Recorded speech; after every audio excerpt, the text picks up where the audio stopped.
Selamat pagi teman-teman, kita berjumpa lagi ya dalam online learning, masih dengan saya Yudi Anoreksa ya dalam program Corporate e-learning ya. Topik yang kita bicarakan masih mengenai mini MBA atau portable MBA ya. Di dalam segmen sebelumnya kita bicara mengenai ekonomi makro, mengenai marketing management, mengenai tujuan utama bisnis. Nah, dalam segmen kali ini kita akan bicara mengenai human capital strategy ya. Di layar Anda bisa lihat judulnya Human Capital Strategy. Ini penting ya teman-teman ya, karena ada sebuah studi yang menunjukkan bahwa kehebatan perusahaan itu pertama-tama selalu ditopang oleh great people, oleh orang-orang yang hebat. Jadi kalau kata Jim Collins, great company itu selalu dibangun oleh great people. Jadi kehebatan Apple, kehebatan Microsoft, kehebatan Amazon, kehebatan Bank BRI, Bank BCA, itu raksasa-raksasa Astra, itu menjadi sukses karena kehebatan orang-orang di dalamnya. Pengembangan SDM di dalamnya sangat top Marco, top Jos Marco Jos. Sehingga kinerja bisnisnya juga makin bagus. Oke. Nah, di dalam Human Capital Strategy ini saya akan memetakan berbagai topik atau isu yang strategis ya dalam dunia HR management ya atau Human Resource Management ya. Jadi yang pertama di slide 59 nih saya ngasih kata-kata Pareto Principle to Develop People. Ini penting teman-teman ya. Jadi kalau Anda kerja di perusahaan itu kalau bisa Anda harus mengalokasikan energi, dana, budget lebih besar untuk orang-orang yang berada pada critical position. Orang-orang yang menentukan kinerja bisnis dengan langsung. Ya. Jadi jangan kebalik ya, banyak perusahaan BUMN itu menghabiskan anggaran trainingnya lebih besar untuk orang-orang supporting.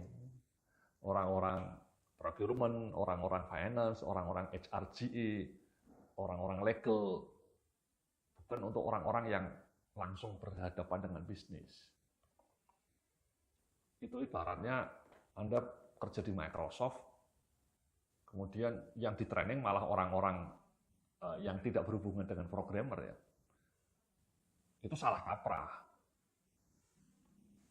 Kata pendiri Microsoft, Bill Gates, dia bilang bahwa saya kalau ada dana itu selalu fokus pada orang-orang yang menentukan sekali bisnis saya. Apa itu? Kalau di Microsoft ya programmer, software engineer, kemudian software developer, itu orang-orang kunci kami. Ya, kami harus bisa melatih orang-orang itu.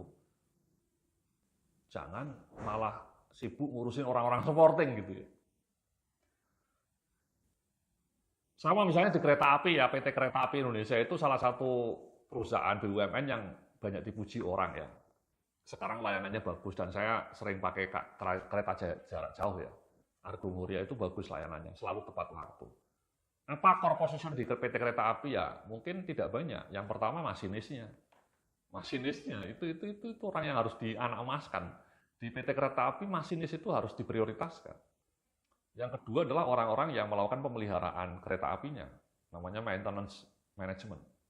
Orang-orang yang memelihara kereta apinya dan orang-orang yang memelihara rel kereta apinya. Hanya 3 posisi itu yang sangat penting di kereta api menurut studi ya.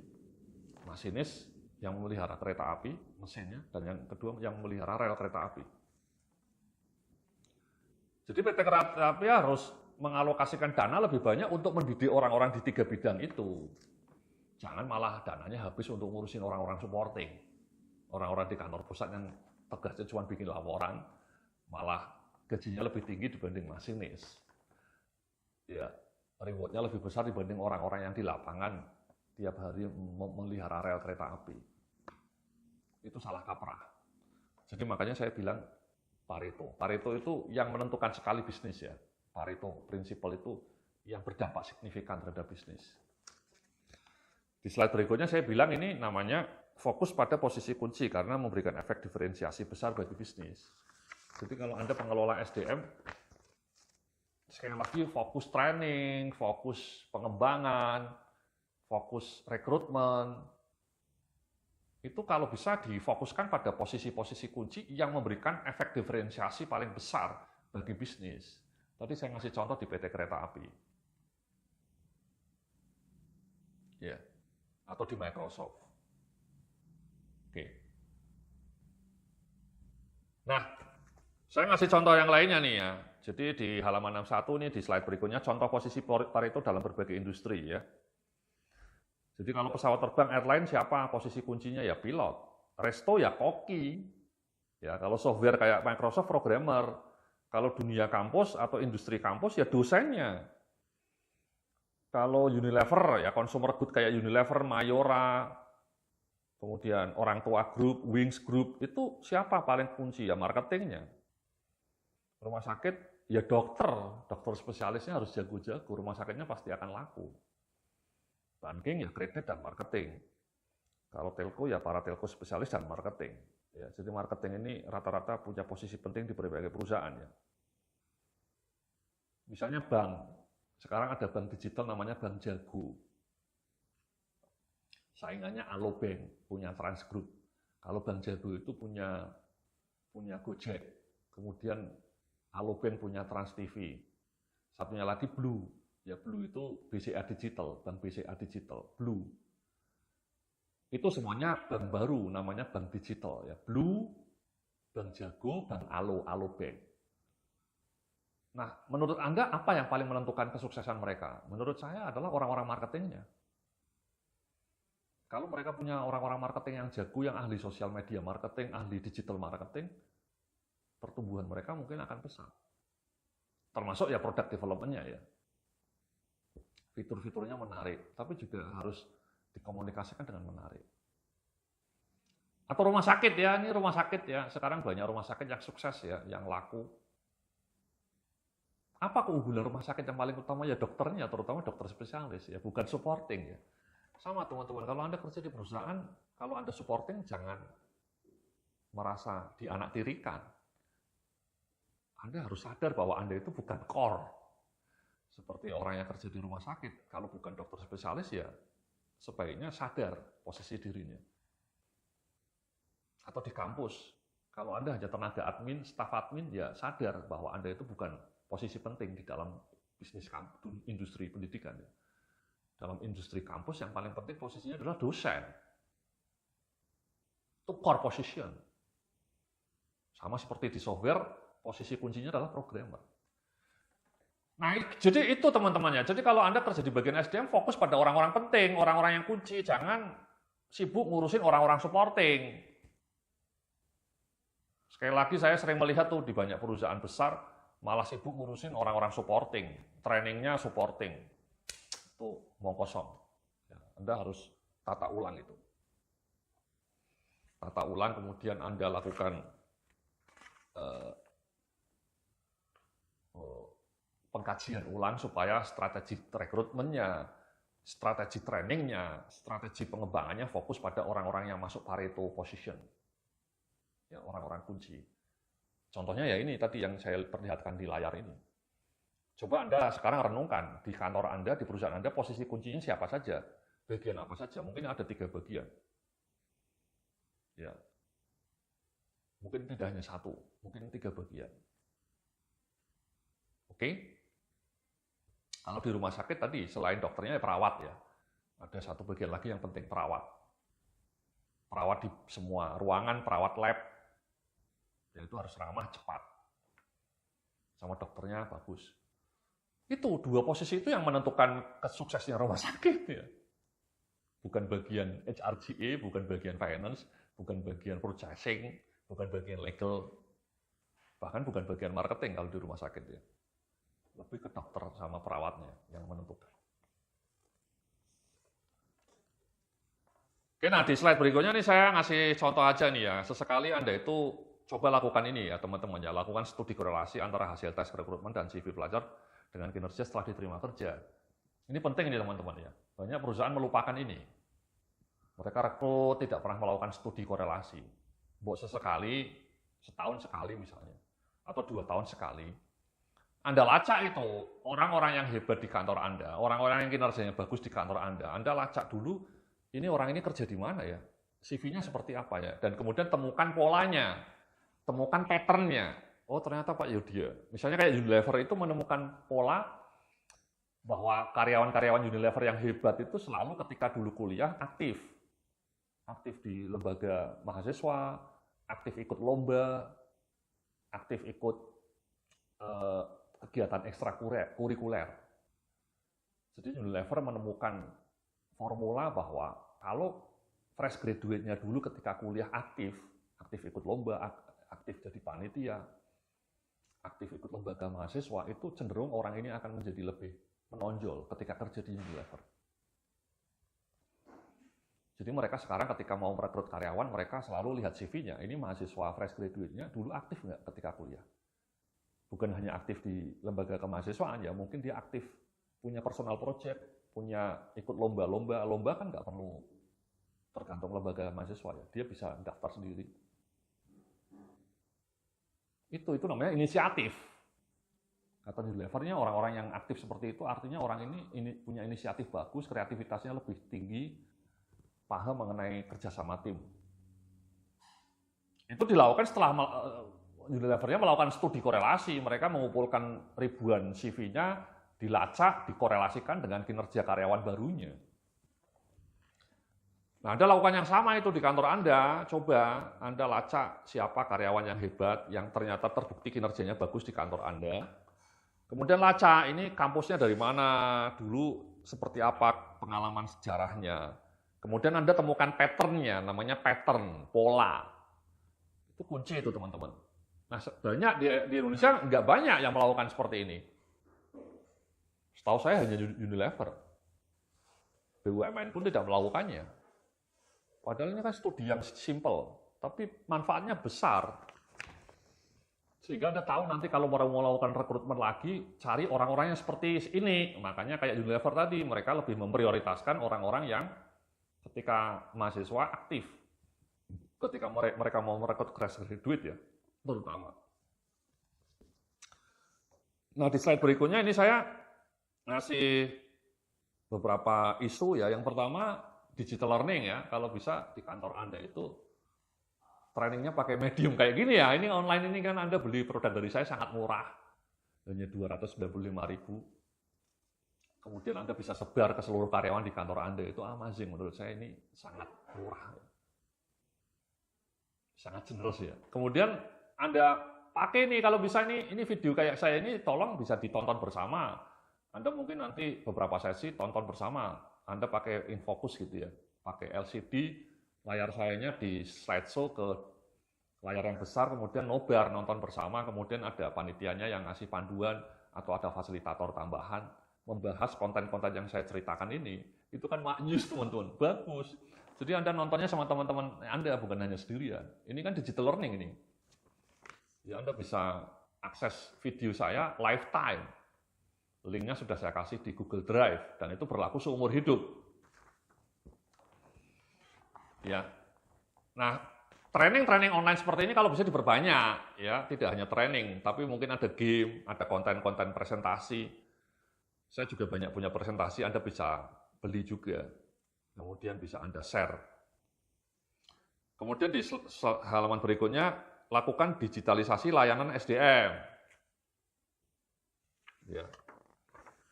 Kalau bisa ngurus cuti, ngajuin cuti, reimbursement itu pakai aplikasi Android teman-teman. Jangan lagi pakai kertas. Ya, Anda punya aplikasi Android, bisa di-download di Play Store, atau di iOS Store, di Apple Store.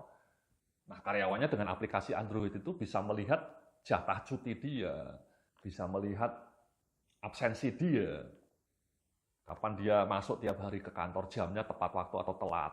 Kalau telat ada pemotongan gaji misalnya. Kemudian jatah cutinya berapa. Kalau dia mau ngajuin cuti cukup dengan aplikasi Android. Semudah Anda pesen GoFood gitu loh teman-teman. Bayangkan Anda itu sekarang pesen makanan, semudah pesen pakai GoFood kan. Anda pakai GoFood kan, gampang kan. Nah kenapa Anda ngurus cuti masih pakai kertas gitu? Masih pakai telepon, masih pakai email, itu kuno, jadul. Kalau bisa Anda ngajuin cuti itu semudah Anda pesen makanan di GoFood. Atau Anda melihat kinerja Anda, yang melihat KPI Anda. Jangan lagi pakai Excel, apalagi pakai kertas ya. Tapi aplikasi Android Anda bisa memperlihatkan dengan real time tren kinerja Anda. Itu kan wonderful. Top market top, just market just. Jadi pakai aplikasi Android, saran saya. Ya. Jangan HP Anda sudah mewah, tapi ngurus cuti, ngurus penilaian kinerja, ngurus absensi, semua masih pakai kertas. Ya. Anda mungkin absensinya sudah pakai fingerprint, ya oke, good. Tapi kemudian kalau bisa karyawannya bisa melihat dong, jam berapa saja dia masuk di aplikasi Android itu kan keren sekali. Ya. Kemudian ngurus reimbursement misalnya, reimburse ya, nggak usah ke keuangan, semua pakai aplikasi Android. Semudah Anda transfer di GoPay itu loh teman-teman ya, Anda top up GoPay itu kan mudah sekali. Nah kenapa Anda nggak bisa ngurus keuangan di kantor Anda semudah pakai aplikasi GoPay? Oke. Nah kemudian di slide berikutnya ini saya ngasih contoh juga, isu yang penting adalah kembangan KPI yang terukur dan optimal. Ya ini penting nih ya. Jadi kalau bisa Anda kerja di kantor itu punya KPI semua, jangan manajemen by feeling, ya, manajemen berbasis perasaan, itu katrok. Kalau bisa manajemen by ini dong, manajemen by KPI, ya kata Peter F. Drucker, you cannot manage what you cannot measure. Kalau Anda tidak bisa mengukur apa yang Anda lakukan, Anda nggak bisa dikelola, itu omong kosong. Jadi manajemen by perasaan.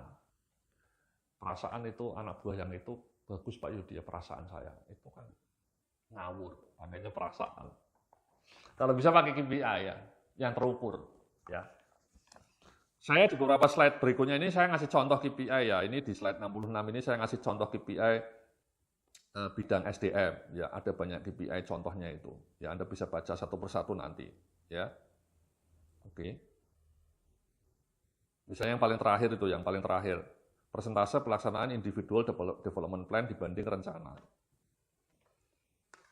Apa itu Pak individual development plan? Ya Anda bikin development plan untuk masing-masing karyawan, kemudian dipantau, dieksekusi nggak dibanding rencana, realisasinya berapa persen? Belum punya Pak, belum punya development plan Pak Yudi ya, dibikin dulu ya.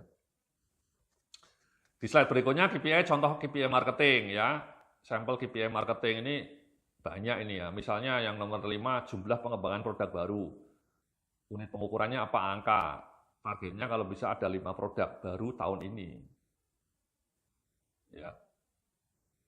Atau nomor 3 itu skor kepuasan pelanggan. Ya, minimal 4,25 ratingnya dari 1 sampai 5. Kan Anda kalau di Tokopedia, di aplikasi App Store atau di GoFood itu kan ada rating. Kalau bisa ratingnya 4,25 ya. Kalau di GoFood bahkan minimal 4,5 itu supaya laku. Restoran yang laku itu biasanya ratingnya 4,9 kalau saya lihat ya. Jadi semua orang ngasih angkanya 5. Jadi ratingnya 4,9. Itu lebih powerful lagi. Kalau di Tokopedia mungkin ratingnya 4,7 ya. 4,7 sudah bagus. Jadi mungkin ini bisa diganti rating kepuasan pelanggan. Targetnya 4,75 atau 4,9 kalau perlu ya. Kemudian di halaman 68 slide berikutnya ini saya ngasih KPI contoh IT ya. Bidang IT Anda bisa lihat juga contoh-contoh KPI-nya ya. Misalnya uptime sistem jaringan komputer ya 100% atau 97% ya. Kemudian nomor 4 jumlah pengembangan aplikasi baru yang akan diimplementasikan tahun ini. Kalau bisa ada 3 aplikasi baru yang dibikin atau yang diinstal.